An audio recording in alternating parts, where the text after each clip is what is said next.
Santa Ceia Timor-Leste, hamuto com o governo, realiza seminário com o tema Fiar Cristão e o Contexto Multicultural.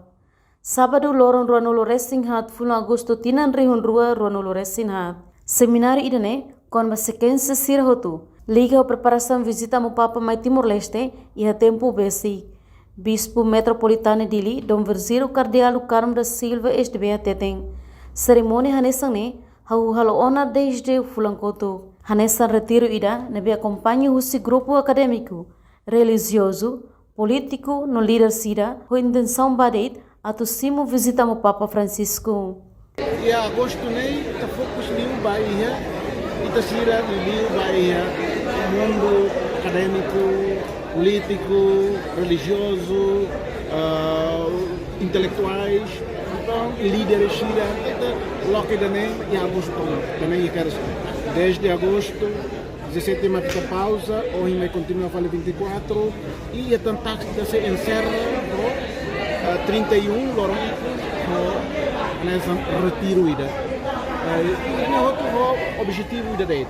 O ensama Robert tema visita um papaniano. At inifia se cultura. Tem que bom bunyi. Kita pode convida doni ema hui anesa hoje de uma semana toda que dolo redução Indonésia, hoje lolos da Filipina, Indonésia no Timor. Lori perit hoje ajuda ita para compreender e lutar com a tema ida né.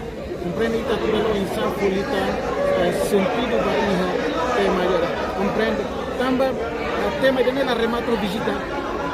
Depois da visita dele se continua a fazer também Liliu, pode betania perto de atau provoca ela, estimula ela, betania acadêmico sira, intelectual sira, continua a pesquisa que ela então, até depois de visitar um papa nele, takut aku lihat sama